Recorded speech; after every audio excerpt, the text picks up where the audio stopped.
ఈరోజే మొదటి పాల్గొన గురువారం, పైగా దశమి తిథితో కలిసి వచ్చింది. దత్తాత్రేయుణ్ణి గురువారం తప్పనిసరిగా పూజించాలి. మరి ఎంతో విశేషమైన ఈ రోజు ఈ కథను విన్నా, చదివినా, చెప్పినా, వినిపించినా సకల శుభాలు కలుగుతాయి. జన్మల దోషాలు తొలగి కోటి జన్మల పుణ్యం వస్తుంది. మరి ఆ కథ ఏంటో ఇప్పుడు ఈ వీడియోలో తెలుసుకుందాం. పూర్వకాలంలో రావణాసురుడు స్వర్గాన్ని, భూమిని పరిపాలించే కాలమిది. ఆ కాలంలో కృతవీర్యుడు అనే రాజు ఉండేవాడు. అతను మాహిష్మతి రాజ్యాన్ని పరిపాలించేవాడు. అతనికి ఎంతో మంది భార్యలు ఉన్నప్పటికీ ఒకే ఒక లోటు ఉంది. అదే సంతానం లేకపోవడం. అతని భార్యల్లో ఒకరైన పద్మిని కృతవీర్యుని మనోవేదనను చూసి భరించలేక కర్దమ ఋషి దేవహుతి యొక్క కుమార్తె అయిన అనసూయను సంప్రదించింది.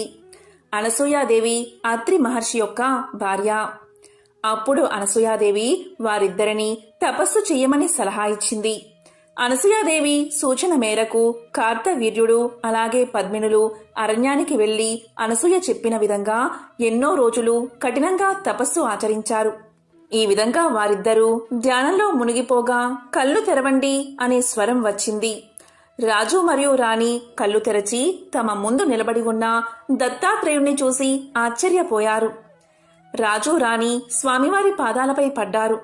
అప్పుడు భగవంతుడు చిరునవ్వు నవ్వి ఇలా అన్నాడు, మీకు ఏం కావాలో నాకు తెలుసు. మీ మనసులోని కోరికను అడగండి, నేను మీకు ప్రసాదిస్తాను అన్నాడు. అప్పుడు రాజు కన్నీళ్లతో ఇలా పలికాడు, ప్రభు, సంతానం లేని వ్యక్తికి స్వర్గ తలుపులు మూసుకుపోతాయని పెద్దలు అంటారు కదా. నాకు కావాల్సింది ఒక్కటే, కొడుకు. ఏ దేవత, మానవులు, పాములు, రాక్షసులు ఎవరి చేత ఓడిపోని కొడుకు, శక్తివంతమైన కొడుకు కావాలి అని తన బాధను చెప్పుకున్నాడు. అప్పుడు దత్తాత్రేయుడు తల ఊపి అక్కడ్నుంచి అదృశ్యమయ్యాడు. వెంటనే కార్తవీర్యుడు అలాగే పద్మిని దంపతులకు ఒక కుమారుడు జన్మించాడు. అతనికి కార్తవీర్యార్జునుడు అనే పేరు పెట్టారు. కార్తవీర్యార్జునుడు 1000 చేతులతో జన్మించాడు కాబట్టి అతన్ని కొన్నిసార్లు సహస్రార్జునుడు అని కూడా పిలిచేవారు. సహస్రార్జునుడు దయగల గొప్ప రాజు.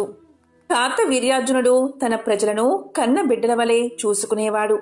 తన తండ్రి తపస్సు కారణంగా అతను ఒక బంగారు రథాన్ని పొందాడు. అది అతని ఇష్టానుసారం న్యాయాన్ని అమలు చేసే, చెడును నిర్మూలించే శక్తి కలిగి ఉంటుంది. కార్తవీర్యార్జునుడు ఒకసారి తన భార్యలతో కలిసి నర్మదా నదిలో స్నానానికి వెళ్లాడు. అదే సమయంలో లంకాధిపతి అయిన రావణుడు తన మంత్రులతో కలిసి పుష్పక విమానంలో నర్మదా నది సన్నిధికి వచ్చాడు. ఆ సమయంలో రావణుడు నదిలో స్నానం చేసి శివుణ్ణి ప్రార్థించడానికి నది ఒడ్డున నిలబడి ఉన్నాడు. ఇదిలా ఉండగా కార్తవీర్యార్జునుడి భార్య కార్తవీర్యార్జునితో సరదాగా ఇలా పలికింది, ఓ స్వామి, మీరు శక్తివంతులని నాకు బాగా తెలుసు. కానీ నేను మీ బలాన్ని పరీక్షించాలి అనుకుంటున్నాను అని ఆట పట్టించింది.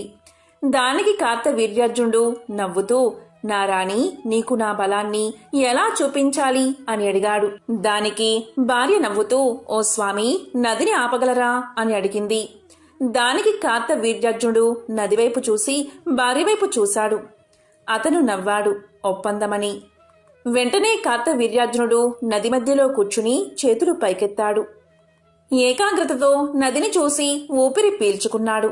నర్మదా నది నీరు ప్రవహిస్తుంది. వెంటనే తన చేతులతో నదీ ప్రవాహాన్ని ఆపేశాడు. రాణి రాజువైపు చూసి నవ్వుతూ చప్పట్లు కొట్టింది. చాలా బాగుంది, నువ్వు నిజంగానే అత్యంత శక్తివంతుడివి, నేను ఇంతవరకు చూడలేదు అని పలికింది. ఈ విధంగా కార్తవీర్యార్జునుడు నర్మదా ప్రవాహాన్ని ఆపడంతో రాజు ముందు భాగంలో నీరు ఉప్పొంగింది. తన పక్కనే ఉన్న చిన్న చిన్న దీవులను ముంచెత్తడం ప్రారంభించింది. ఒడ్డున నీరు పెరగడం ప్రారంభించింది. ఈ సమయంలో రావణుడు శివలింగాన్ని ప్రార్థిస్తున్నాడు. రావణుడు కళ్ళు తెరిచి చూడగానే ఆశ్చర్యంగా తన చుట్టూ నీరు ఉప్పొంగుతున్నట్లు గమనించాడు.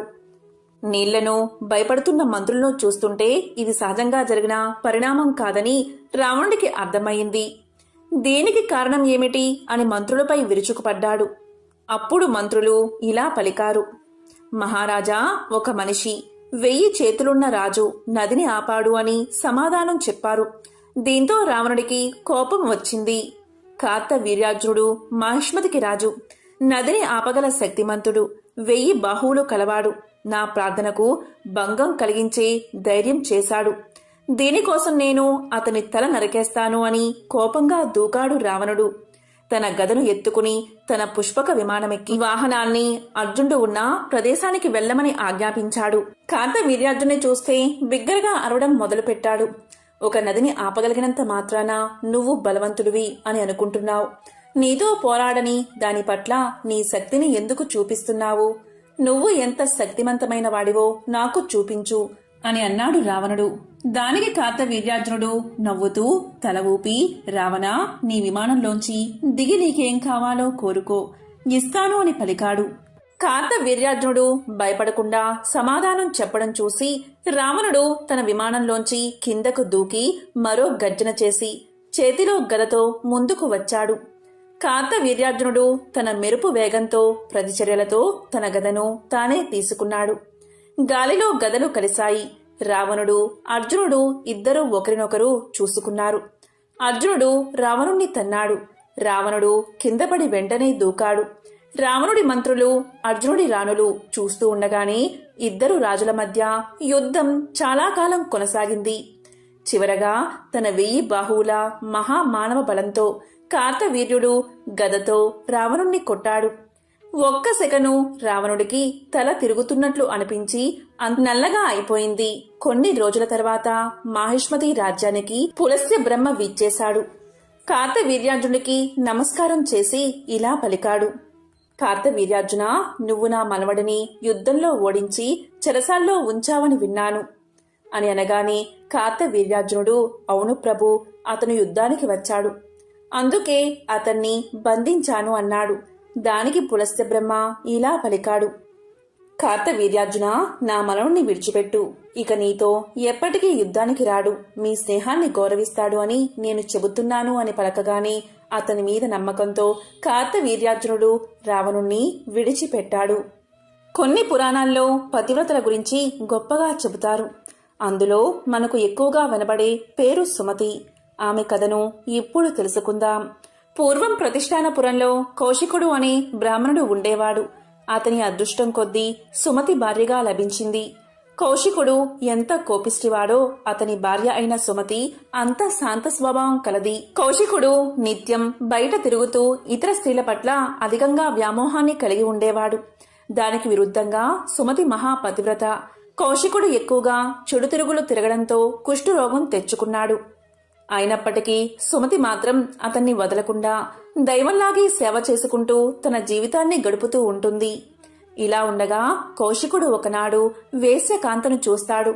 తనను ఆమె దగ్గరకు తీసుకువెళ్లాల్సిందిగా నిత్యం తన భార్యను వేధిస్తూ ఉండేవాడు. దాంతో సుమతి ఒకరోజు వేశ్య దగ్గరకు వెళ్లి వేశ్యను ఒప్పిస్తుంది. అప్పుడు సుమతి తన భర్తను భుజాలపై ఎక్కించుకుని వేశ్య ఇంటికి తీసుకుపోతూ ఉండగా దారిలో ఒకచోట కౌశికుని కాలు చీకటిలో ఒకరికి తగులుతుంది. అయితే కాలు తగిలిన వ్యక్తి మాండవ్యముని. మాండవ్యమునికి కౌశికుడి కాలు తగలడంతో మాండవ్యముని కోపంతో ఇలా శపిస్తాడు. నన్ను బాధించిన నీ శరీరం సూర్యోదయం అయ్యేలోపు 1000 ముక్కలు కావాలి అని శపిస్తాడు. అక్కడే ఉన్న సుమతి మాండవ్యముని శాపం విని ఇలా అంటుంది. నా భర్త చనిపోకుండా ఉండాలి అంటే అసలు సూర్యోదయమే కాకుండా ఆగిపోవాలి అని కోరుకుంటుంది. ఆమె కోరిక నెరవేరి సూర్యోదయం కాకుండా అలాగే ఉండిపోతుంది. లోకమంతటా ఒక్కసారిగా తలకిందులు అయిపోతుంది. అప్పుడు బ్రహ్మాది దేవతలు, తల్లి, సూర్యోదయం కాకపోవడం వల్ల లోకాలన్నీ తల్లడిల్లిపోతున్నాయి. నీ భర్త చనిపోకుండా మేము అతన్ని రక్షించి ఆరోగ్యవంతుణ్ణి సుగుణవంతుణ్ణి చేస్తామని చెబుతారు. దాంతో సుమతి తన శాపాన్ని ఉపసంహరించుకుని సూర్యోదయం కావాల్సిందిగా అనుమతించింది.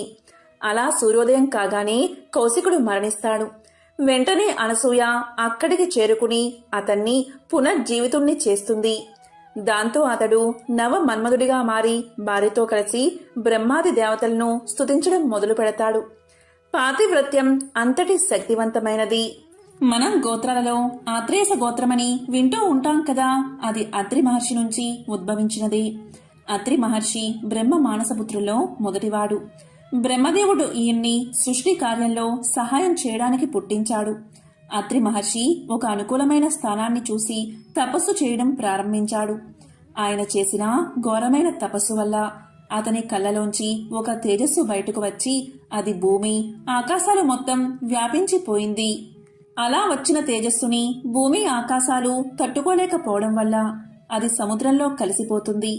ఇది తెలుసుకున్న బ్రహ్మదేవుడు అత్రి మహర్షికి పెళ్ళయ్యాక ఆ తేజస్సులో కొంత భాగంతో చంద్రుడు తనకు కుమారుడై పుడతాడని, మిగిలిన తేజస్సు సముద్ర మదన సమయంలో వచ్చి చంద్రుణ్ణి చేరుతుందని వరాన్ని ప్రసాదిస్తాడు. కొంతకాలానికి అత్రి మహర్షికి కర్దమ ప్రజాపతి కూతురు అనసూయతో వివాహం జరుగుతుంది. ఆమె అత్రి మహర్షికి నిత్యం సేవలు చేస్తూ ఎంతో గొప్ప పతివ్రతగా పేరు తెచ్చుకుంటుంది. ఒకరోజు త్రిమూర్తులు ముగ్గురు కూడా ఆమె పాతివ్రత్యాన్ని పరీక్షించడానికి అత్రి మహర్షి ఆశ్రమానికి వచ్చి ఆతిథ్యం స్వీకరించడానికి వచ్చామని చెప్తారు. అత్రి మహర్షి ఎంతో ఆనందంతో వారికి అన్ని మర్యాదలు చేసి భోజనానికి కూర్చోమని ప్రార్థిస్తాడు. అప్పుడు త్రిమూర్తులు వారు అన్నం తినాలంటే వడ్డించే స్త్రీ వివస్థ అయ్యి ఉండాలని పలుకుతారు. అనసూయాదేవి అంగీకారంతో అత్రి మహర్షి సరే అని మాట ఇస్తాడు. వాళ్ళు భోజనానికి కూర్చోగానే అనసూయ వారి మీద మంత్రజలం చల్లి చంటి పిల్లలుగా మార్చి వారి ఆకలిని తీర్చి ఉయ్యాల్లో పడుకోబెడుతుంది. ఇది తెలుసుకున్న త్రిమూర్తుల భార్యలు అత్రి ఆశ్రమానికి వచ్చి అతనిని అనసూయాదేవిని వేడుకుని ఆ పసిపిల్లల్ని మళ్లీ త్రిమూర్తులుగా పొందుతారు. అప్పుడు ఆ త్రిమూర్తులు మా ముగ్గురి అంశతో మీకు మేము సంతానంగా పుడతామని చెప్పి వెళ్లిపోతారు. చాలా కాలం పిల్లలు కలగకపోవడంతో అత్రి మహర్షి భార్యతో కలిసి 100 సంవత్సరాలు తపస్సు చేస్తాడు. దానివల్ల కొన్నాళ్లకు అత్రి మహర్షి కంటిలోంచి చంద్రుడు, అనసూయాదేవి గర్భంలోంచి దత్తాత్రేయుడు, దూర్వాసుడు పుడతారు. పిల్లలు పుట్టాక తపస్సు చేసుకోవడానికి వెళ్తున్నాను, నువ్వు వస్తావా అని తన భార్యని అడుగుతాడు అత్రి మహర్షి. దానికి అనసూయాదేవి పిల్లలు చిన్నవాళ్లు, వాళ్ళు కాస్త పెద్దయ్యాక వెళదామని చెబుతుంది. జీవనం సాగించడానికి ధనం అవసరం అవడంతో అత్రి మహర్షి పృథు చక్రవర్తి దగ్గరకు వెళ్తాడు. ఆ సమయంలో అశ్వమేధ యాగం చేస్తున్న పృథు చక్రవర్తి ఆ గుర్రాన్ని రక్షించడానికి తన కొడుకుతో వెళ్లమని అత్రి మహర్షిని అడుగుతాడు. దానికి ఒప్పుకుని వాళ్ల వెంట వెళతాడు అత్రి మహర్షి. అయితే పృథు చక్రవర్తి వైభవాన్ని చూడలేక ఇంద్రుడు ఆ గుర్రాన్ని దాచేస్తాడు. అత్రి మహర్షి తన దివ్య దృష్టితో చూసి ఆ విషయాన్ని పృథు చక్రవర్తి కొడుకులకు తెలియచేస్తాడు. దానితో వారు ఇంద్రుణ్ణి జయించి అశ్వాన్ని వెనక్కి తీసుకువస్తారు. అశ్వమేధ యాగం పూర్తయ్యాక పృథుడు ఇచ్చిన ధనాన్ని తీసుకెళ్లి తన పిల్లలకి ఇచ్చి అత్రి మహర్షి అనసూయాదేవితో కలిసి తపస్సు చేసుకోవడానికి వెళ్లిపోతాడు. అలాగే ఒకసారి దేవతలకి రాక్షసులకి యుద్ధం జరిగి అందులో రాహు వేసిన అస్త్రాలకి సూర్య చంద్రుల వెలుగు తగ్గి లోకమంతా చీకటిమయం అయిపోవడంతో అత్రి మహర్షి తన చూపులతోనే రాక్షసులందరినీ చంపేస్తాడు. అత్రి మహర్షి అనసూయ దంపతులు సాక్షాత్తు దత్తాత్రేయుడి తల్లిదండ్రులు. సర్వరోగ నివారణ దత్తమంత్రం. నమస్తే భగవన్ దేవ దత్తాత్రేయ జగత్ప్రభో సర్వరోగ ప్రశమనం కురు శాంతిం ప్రయచ్చమే. సర్వపాప నివారణ దత్త మంత్రం. అత్రిపుత్రో మహాతేజ దత్తాత్రేయో మహాముని తస్య స్మరణ మాత్రేన సర్వపాపై ప్రముచ్యతే. ఈ మంత్రాలను పఠిస్తే చాలు సర్వపాపాలు నివృత్తి అవుతాయి. అలాగే దరిద్రం దూరమవుతుంది, సర్వరోగాలు నివారణ జరుగుతాయి. సర్వ అపరాధ నాశాయ సర్వ పాప హరాయ చ దేవదేవాయ దేవాయ శ్రీ దత్తాత్రేయ నమోస్తుతే. కర్మను తిరస్కరించేవాడికి, సమస్త పాపాలను నశింపచేసేవాడికి నేను నమస్కారం చేస్తున్నాను. నేను దేవతలందరికీ నమస్కారం చేస్తున్నాను. నేను శ్రీ గురు దత్తాత్రేయుడికి నమస్కారం చేస్తున్నాను. దత్తాత్రేయుడు సాక్షాత్తు బ్రహ్మ విష్ణు మహేశ్వరుల స్వరూపం. ప్రహ్లాదుడి గురించి మనందరికీ తెలిసిందే. చిన్నతనంలో విష్ణు భగవానుడి యొక్క నరసింహ అవతారాన్ని దర్శనం చేసుకున్నాడు. కానీ అతను పెరిగి రాజు అయ్యాక దత్తాత్రేయుడి దర్శనాన్ని కూడా పొందాడు. ఆ కథ ఇప్పుడు విందాం. ప్రహ్లాదుడు రాజుగా అనేక భోగాలు అనుభవించాడు. ప్రాపంచిక దృక్కోణంలో అతనికి ఏమీ లోటు లేదు. అయినప్పటికీ అతని హృదయంలో తెలియని మూలలో అసంతృప్తి. క్రమంగా ఆ అసంతృప్తి అతనిని ఇబ్బంది పెట్టడం ప్రారంభించింది.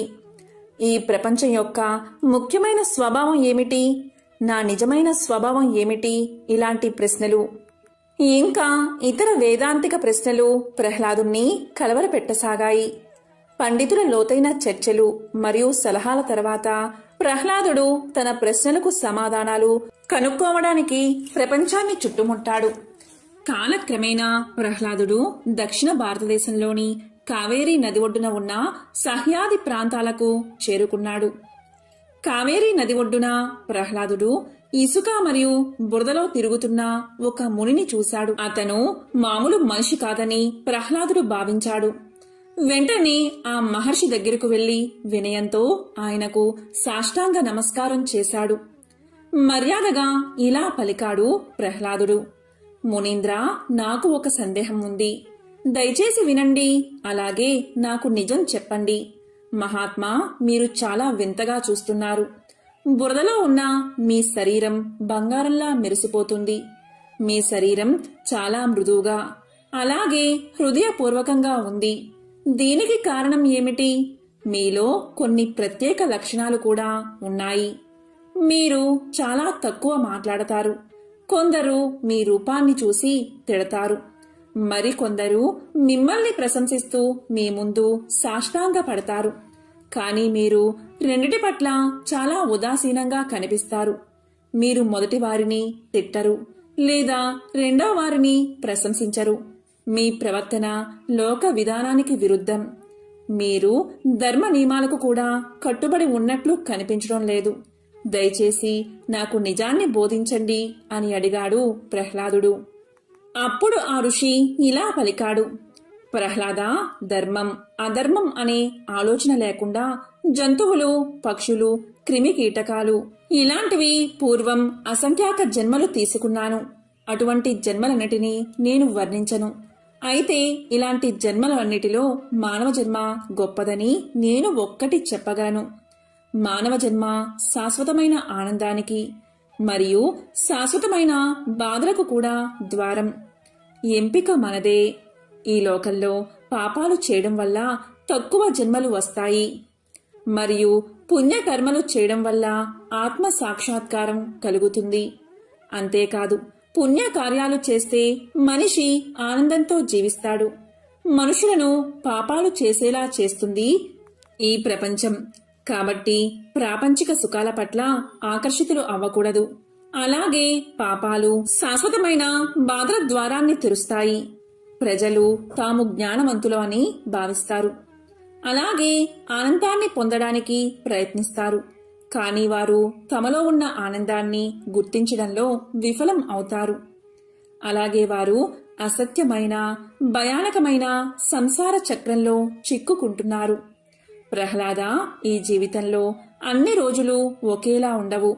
ఒకరోజు డబ్బు, అలాగే కీర్తి వస్తుంది. మరొక రోజు అది పోతుంది. ప్రాపంచిక జీవితంలో స్థిరత్వం లేదు. అది లోలకల్లా ఊగుతుంది.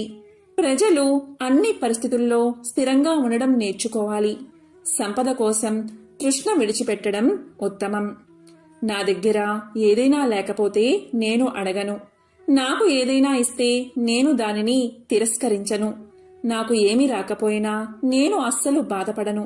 బాధలు మరియు ఆలోచనలు నన్ను ఇబ్బంది పెట్టడానికి నేను అనుమతించను. ఆనందాన్ని కూడా నాలో ప్రవేశించనివ్వను. కొన్నిసార్లు నాకు తక్కువ ఆహారం లేదా అస్సలు ఆహారం దొరకదు. కొన్నిసార్లు నాకు పుష్కలంగా ఆహారం లభిస్తుంది. కొన్నిసార్లు నాకు రుచిలేని ఆహారం లభిస్తుంది. మరికొన్ని సమయాల్లో నాకు ఆహారంతో పాటు 5 రకాల తీపి పదార్థాలు లభిస్తాయి. కొన్నిసార్లు నాకు తిండి పెట్టడంతో పాటు అవమానాలు కూడా ఎదురవుతాయి. కొన్నిసార్లు నాకు దయతో, అలాగే గౌరవంతో ఆహారం అందించబడుతుంది. మీరు చూసినట్లు నేనిప్పుడు బురదలో పడి ఉన్నాను. కానీ ఒకరోజు నేను రాజులా సింహాసనంపై కూర్చుంటాను. కానీ 2 పరిస్థితులు నన్ను బాధించవు. నేను ఎప్పుడూ కూడా ఏకత్వ స్థితిలోనే జీవిస్తాను. అని ఆ ఋషి చెప్పగా ప్రహ్లాదుడు ఇప్పుడు ప్రపంచాన్ని స్పష్టంగా చూడగలిగాడు. తన సందేహాలు తీరడంతో అతను తేలికగా భావించాడు. కళ్ళు మూసుకుని మహర్షికి నమస్కరించాడు. అతను నెమ్మదిగా కళ్ళు తెరిచినప్పుడు అతని ముఖంలో మధురమైన చిరునవ్వుతో భగవాన్ దత్తాత్రేయుడు సాక్షాత్కరించాడు.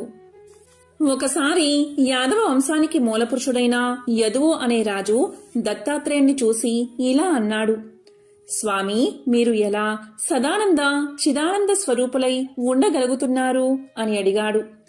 అప్పుడు దత్తాత్రేయుల వారు ఇలా సమాధానం చెప్పారు: యదురాజా, నేను సమస్త ప్రకృతిని పరిశీలించి అన్నిటి నుండి జ్ఞానం సంపాదించాను. వాటి గురించి చెప్తాను, శ్రద్ధగా విను. ప్రకృతిలో నాకు 24 మంది గురువులున్నారు. కొన్నిటి నుండి ఎలా ఉండాలో తెలుసుకున్నాను, కొన్నిటి నుండి ఎలా ఉండకూడదో తెలుసుకున్నాను. ఆ విధంగా తానే స్వయంగా దేవతలు, రాజులు, మహర్షులకి ఎందరికో గురువైనప్పటికీ అహంకారం లేకుండా సృష్టిలోని ప్రతి అణువు నుండి నేర్చుకుంటూ శిష్యుడు కూడా అయ్యాడు దత్తాత్రేయుడు. ఈ జగత్తుకి, ప్రకృతికి తానే గురువైనా కూడా మనందరిలో జ్ఞానమనే జ్యోతిని వెలిగించడానికి జగద్గురువైన దత్తాత్రేయ స్వామి ప్రకృతిలోని 24 తత్వాలను తన గురువులుగా ప్రకటించుకున్నాడు. అవి ఏంటి అంటే, మొదటిది గురువు. దత్తాత్రేయుడు తాను భూదేవి నుంచి ఓర్పు వహించడం కర్తవ్య నిర్వహణా ధర్మం, కార్యనిర్వహణలో ఎన్ని కష్టనష్టాలు వచ్చినా ఓర్చుకుని నిలబడ్డం, తన ధర్మం తాను తప్పకపోవడం, ఇలాంటి ఎన్నో విషయాలను తాను గ్రహించాను అన్నాడు. భూదేవి కన్నా ఓర్పు ఈ విశ్వంలో ఎవరికి ఉంటుంది? మానవుడు దుర్మార్గుడు. ఎన్ని అకృత్యాలకు పాల్పడినా ఓర్పు వహించి భరించేదే భూమాత. భూమిపై ఉండే వృక్షాలులాగా ఇతరులకు ఎలా ఉపయోగపడాలో నేర్చుకోవాలి అన్నాడు దత్తాత్రేయుడు. రెండవది వాయువు. గాలి మనకు పవిత్రత, వాసన లేని గుణం, అంటే ఎలాంటి విపరీత భావాలు లేకపోవడం, అందరితో తొందరగా కలిసిపోవడం లాంటి ఎన్నో గుణాలు నేర్పుతుంది. అందుకే మన మనస్సుని సాధ్యమైనంత వరకు మన అదుపులో పెట్టుకుని పరమాత్మ వైపు నడిపించే ప్రయత్నం చేయాలి. ఇక మూడవది ఆకాశం. విశ్వాన్ని అంతా కప్పి ఉంచే ఆకాశం అంతటా వ్యాపించి ఉంది. ఎలా అయితే ఆకాశంలో ఎలాంటి పదార్థం ఉండకుండా పూర్తి ఖాళీగా ఉంటుందో, అలాగే ఒక జ్ఞాని తన ప్రవచనాల్లో కూడా ఎలాంటి భావాలను ఉంచుకోకూడదని చెప్పాడు దత్తాత్రేయుడు. నాలుగవది జలం, అంటే నీరు. ఋషి లేదా జ్ఞాని జలం లాంటివాడు, జ్ఞాని నీరుగా స్వచ్ఛమైన మనసు కలవాడు. ఇక ఐదవది అగ్ని. అగ్ని సమస్తాన్ని కబలించి ఆహారంగా స్వీకరిస్తుంది. అపవిత్ర పదార్థాలను స్వీకరించినా కాని తాను మాత్రం పవిత్రంగానే ఉంటుంది. అలాగే మనం కూడా సమస్తమైన జ్ఞానాన్ని నేర్చుకోవాలి, కాని మనం అపవిత్రం కాకూడదు. ఇక ఆరవది చంద్రుడు, ఏడవది సూర్యుడు, ఎనిమిదవది పావురం, తొమ్మిదవది కొండ చిలువ, 10వది తేనెటీగ, 11వది ఎలుగుబంటి, 12వది రాబందు, 13వది సముద్రం, 14వది మినుగురు పురుగు, 15వది ఏనుగు, 16వది జింక, 17వది చేప, 18వది వేశ్య, 19వది పసిపిల్లవాడు. ఇక 20వది కన్య, 21వది పాము, 22వది లోహపు పసివాడు, 23వది సాలె పురుగు, 24వది గొంగలి పురుగు. ఇలా ఈ 24 గురువుల దగ్గర నుంచి మంచి చెడులు అనేవి నేర్చుకున్నాను అని దత్తాత్రేయుడు యాదవ రాజుకు తెలియజేశాడు. గురుదేవుడికి సంబంధించిన ఒక విశిష్టమైన కథను ఇప్పుడు తెలుసుకుందాం. పూర్వం అంగీరసుడు అనే బ్రహ్మర్షి ఉండేవాడు. ఆయన గోదావరి నదీ తీరంలో ప్రశాంత వాతావరణంలో ఆశ్రమాన్ని నిర్మించుకుని తపస్సు చేసుకునేవాడు. ఆయన ఆశ్రమం ఎప్పుడూ మునులతో, శిష్యులతో కలకలలాడుతూ ఉండేది. ఎక్కడెక్కడి నుండో మునులు, ఋషులు వచ్చి అంగీరసుణ్ణి అడిగి తమ తమ సందేహాలు తీర్చుకుంటూ ఉండేవారు. యోగ రహస్యాలను కూడా తెలుసుకుంటూ ఉండేవారు. ఎంతమంది వచ్చినా ఆ ఆశ్రమంలో కందమూల ఫలాలకు కాని, పుష్పాలకు కాని లోటు ఉండేది కాదు. అలా వచ్చిన వారిలో వేదధర్ముడు అనే ముని ఒకరు ఉన్నారు. ఆయన తన శిష్య బృందంతో సహా వచ్చి అంగీరసుడి వనంలోనే తపస్సు చేసుకుంటూ ఉన్నాడు. ఆయన శిష్యులలో దీపకుడు అనే శిష్యుడు అగ్రగణ్యుడు. బుద్ధిలోనూ గుణంలోనూ వినయంలోనూ నిష్ఠలోనూ చెప్పుకోదగిన వ్యక్తి. వేదాంగాలు అభ్యసించాడు. ఆయన గృహస్థ ఆశ్రమం స్వీకరించలేదు. బ్రహ్మచారిగానే జీవితాంతం ఉండి గురుసేవ చేస్తూ తరించాలని దృఢంగా నిర్ణయించుకున్నాడు. అప్పుడు గురువుగారు సరే అని అంగీకరించారు. దాంతో దీపకుడు పరమానంద భరితుడై గురుసేవలో కాలాన్ని గడుపుతున్నాడు. ఒకరోజు దీపకుడు వేదధర్ముడికి సేవ చేస్తూ ఉండగా ఇలా అన్నాడు. గురుదేవా, నాదొక చిన్న సందేహం, అడగమంటే అడుగుతాను అన్నాడు. దానికి వేదధర్ముడు అడగమన్నాడు. అప్పుడు దీపకుడు గురుదేవుని పాదాలు నొక్కుతూ ఇలా పలికాడు. గురుదేవా, గురు శిష్య పదాలకు సమగ్రంగా అర్థాన్ని చెప్పండి అని అడిగాడు. అప్పుడు వేదధర్ముడు ఆనందంతో ఇలా చెప్పడం ప్రారంభించాడు. దీపక, నేను చెప్పేది శ్రద్ధగా విను. లోకంలో హితం చెప్పిన వాడల్లా గురువే. ఒక్క అక్షరం జ్ఞానాన్ని బోధించినవాడు కూడా గురువే. జీవితంలో మనిషికి చాలామంది గురువులు ఉంటారు. వారిలో ఉత్తములు ఉంటారు. మొట్టమొదట కన్న తల్లి గురువు, ఆ తరువాత తండ్రి. ఇంటికి పెద్దవాడు కూడా గురువే. మేనమామ గురువే. పిల్లనిచ్చిన అత్త మామలు కూడా గురువులే. తండ్రి యొక్క తల్లిదండ్రులు వీరంతా గురువులే. వీరంతా మంచి చెప్తారు కనుక వీరంతా గురువులే. ఉపనయన సమయంలో బ్రహ్మోపదేశం చేస్తాడు కనుక కన్న తండ్రి కూడా గురువే. వేదాలు శాస్త్రాలు అతడే నేర్పితే అతని గురుత్వం రెట్టింపు అవుతుంది. వేరొకరు ఎవరైనా వేద శాస్త్రాలు నేర్పితే అతను ఉత్తమ గురువు. సంగీతం, శిల్ప, లౌకిక విద్యను నేర్పినవారు ఎవరైనా గురువులే. సంసార సాగరాన్ని తరించడానికి, జనన మరణాల చక్రం నుండి బయటపడ్డానికి ఏకైక మార్గమైన బ్రహ్మ జ్ఞానాన్ని ఉపదేశించేవాడే పరమ గురువు. అతని త్రిమూర్తి స్వరూపం. ఈ దేహం ఒక నౌకతో సమానం. సంసార సముద్రంలో నౌక పయనిస్తుంది. దీన్ని సరైన దారిలో పెట్టి గట్టు చేర్పించేవాడే సద్గురువు. కనుక సద్గురువును ఆశ్రయించడం ప్రథమ కర్తవ్యం. బ్రహ్మజ్ఞానం వాదోపవాదాలతో లభించదు. యోగ సాధన కావాలి, తపోనిష్ట కావాలి, వేదాంగ పరిజ్ఞానం ఉండాలి. వీటన్నిటికీ మార్గదర్శకుడు సద్గురువు మాత్రమే. మానవ రూపంలో జన్మించిన నారాయణుడు కూడా సద్గురువును ఆశ్రయించాడు అని చెప్పి, ఇక శిష్యుల గురించి చెబుతాను వినండి అని ఇలా చెప్పడం మొదలుపెట్టాడు. వేదశాస్త్ర పురాణాలు ఏది ఎవరికి హితమో నిర్ణయించాయి. ఆ పరిజ్ఞానంతోనే గురువు శాసిస్తాడు. ఆచరణకి అనుగుణం సాధన సంపత్తిని నేర్పిస్తాడు. భోగాలు క్షణికమని గ్రహించి వైరాగ్యంతో గురు పాదాలను ఆశ్రయించడమే శిష్యుడి కర్తవ్యం.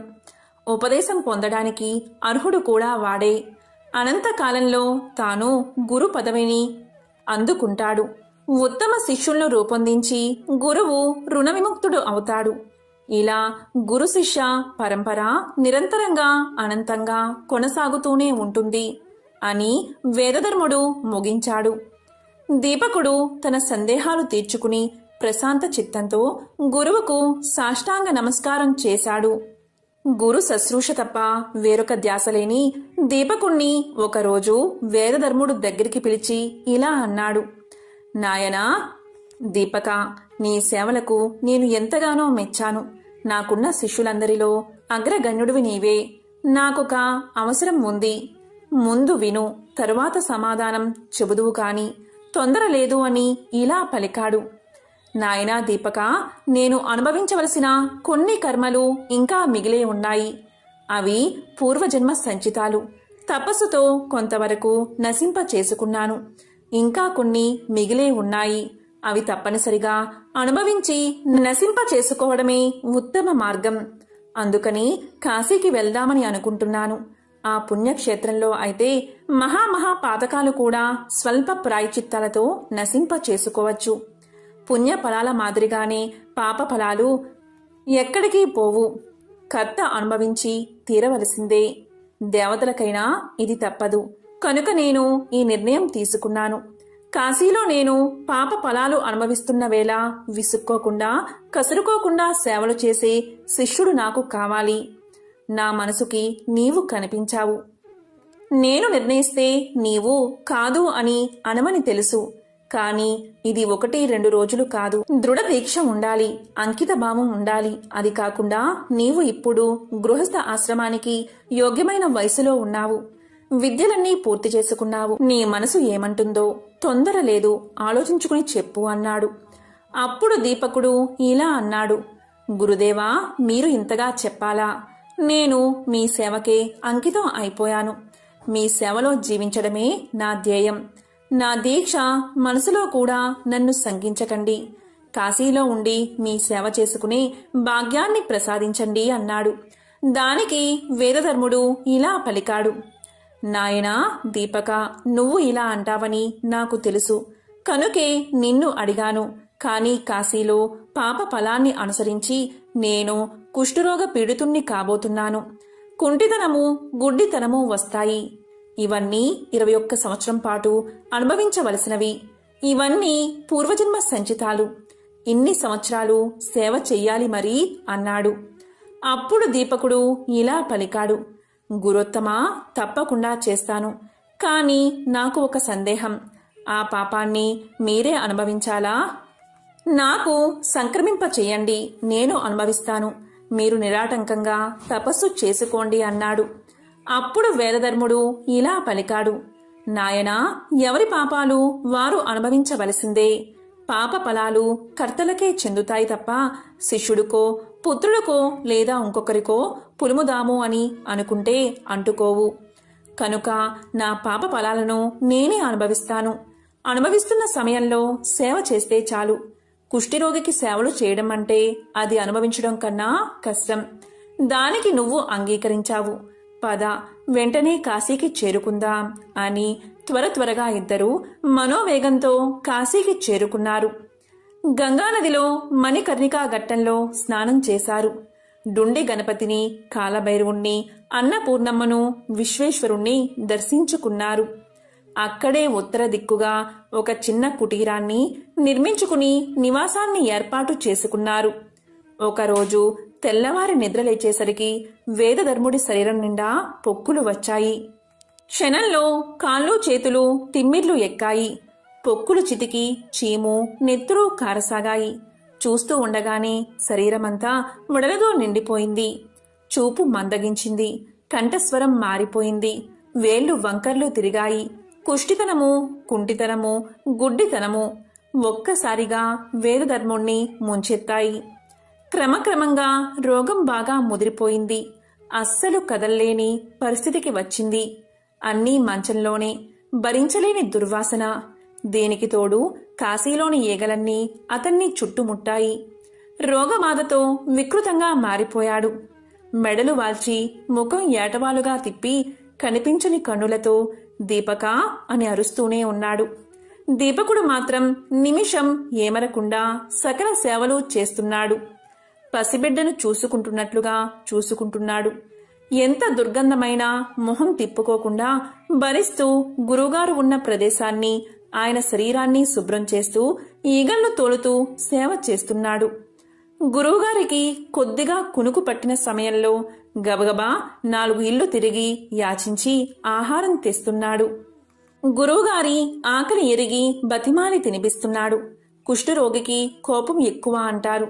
వేదధర్ముడు నిష్కారణంగా దీపకుణ్ణి తిట్టి పోస్తున్నాడు. ఈ పనులు కూడా చెయ్యలేని వాడివి, ఎందుకు వచ్చావని దీపకుణ్ణి పొడుస్తున్నాడు. ఒక రకంగా కాదు, నానా దుర్భాషలు ఆడుతున్నాడు. మరుక్షణంలోనే మళ్లీ సౌమ్యుడు అవుతున్నాడు. నాయనా దీపక, తండ్రి దీపక అని అంటున్నాడు. నిన్ను బాధ పెడుతున్నాను కదా అని విలపిస్తున్నాడు. మళ్లీ అంతలోనే అనరాని మాటలతో తిట్టి పోస్తున్నాడు.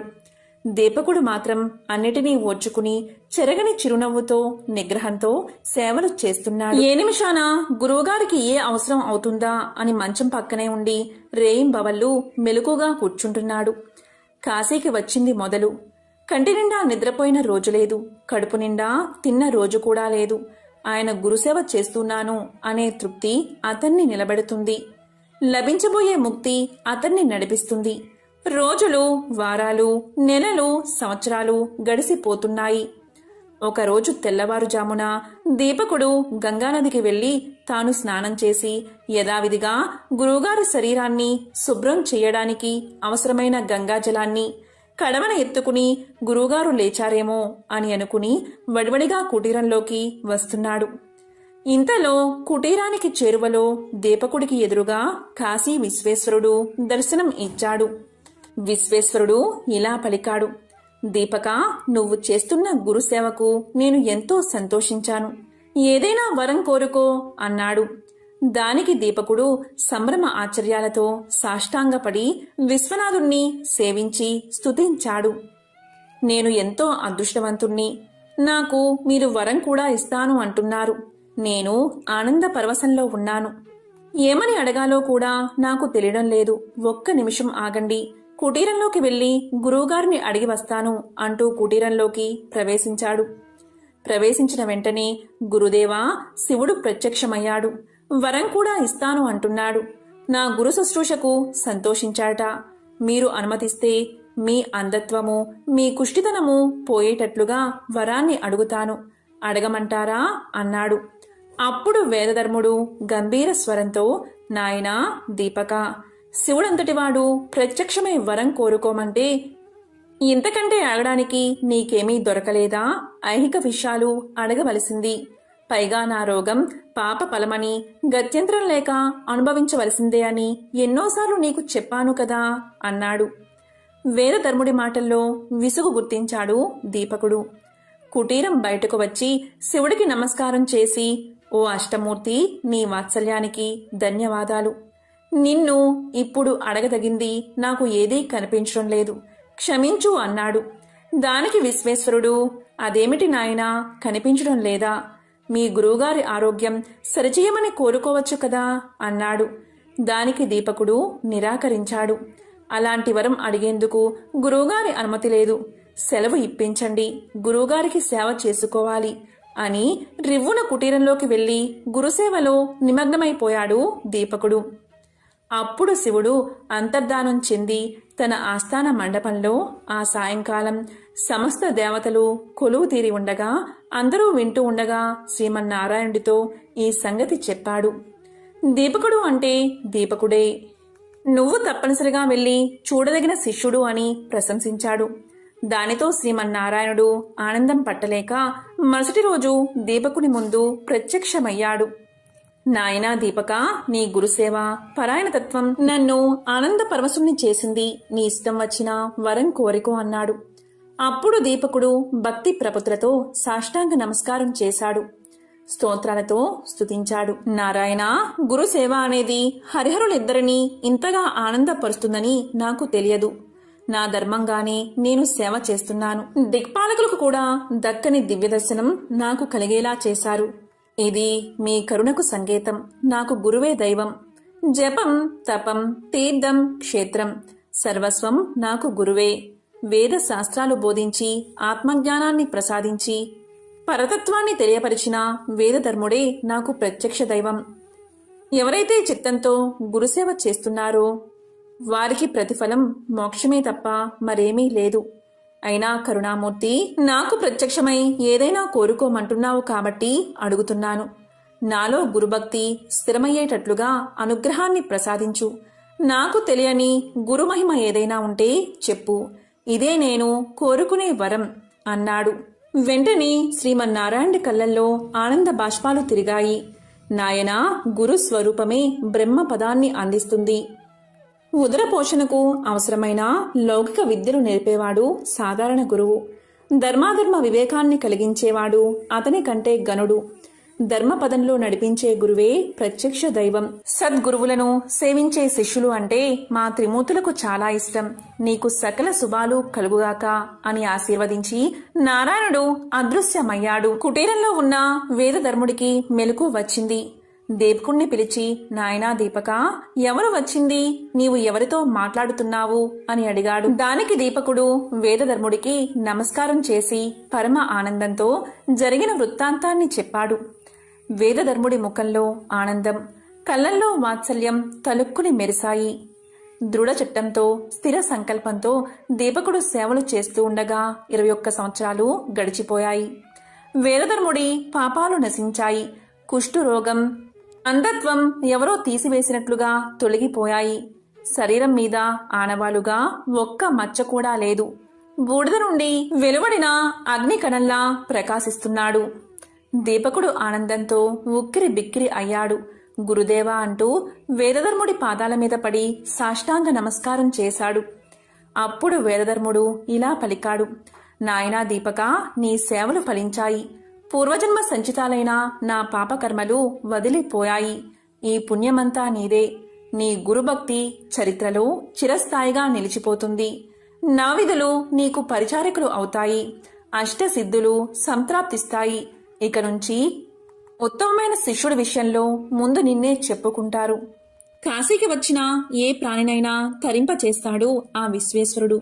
ఆ విశ్వనాథుడు ఈ భూగోళంలో కాశీకి మించిన క్షేత్రం లేదు. విశ్వనాథుని మించిన దైవం లేదు. ముక్తిని కోరుకునే వారందరికీ కాశీవాసం కొంగు బంగారం.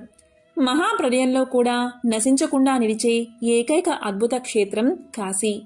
కాశీలో నివసిస్తూ గంగానది కాల భైరవుడు నుండి విఘ్నేశ్వరుడు, దండపాణి, విశాలాక్షి, విశ్వనాథులు ఆరుగురిని సేవించేవారిని షడాంగ యోగులు అంటారు. ఎక్కడెక్కడో నివసిస్తూ యమ, నియమ, ప్రాణాయామ, ఆసన, ప్రత్యంగ, ధ్యాన, సమాధులను అవలంబించే అష్టాంగ యోగుల కన్నా వీరు పుణ్యాత్ములు. కాబట్టి దీపక, మనం కాశీలోనే ఉండిపోదాం. ఈ 21 సంవత్సరాలు విసుగు విరామం లేకుండా నిద్రాహారాలకు దూరమై నాకు సేవలు చేశావు. నా అంతరంగం ఆనందం అయ్యింది. సాక్షాత్తు విశ్వనాథుడు నారాయణుడు ప్రత్యక్షమై వరాలు కోరుకోమన్నా నిశ్చలమైన గురుభక్తిని కోరుకున్నావు. అలాంటి నీకు ఇవ్వదగింది చెప్పదగింది ఏముంది అని ఆనందంతో సంతోషంతో శిష్యుణ్ణి ఆలింగనం చేసుకున్నాడు గురువుగారైన వేదధర్ముడు. ఎంతో పవిత్రమైన విశేషమైన ఈ కథను గురువారం రోజు విన్నా, చదివినా, చెప్పినా, వినిపించినా సకల శుభాలు కలుగుతాయి. జన్మల దోషాలు తొలగి కోటి జన్మల పుణ్యం వస్తుంది. ఓం నమో నారాయణాయ. ఓం నమః శివాయ. ఓం దత్తాత్రేయ స్వామినే నమః.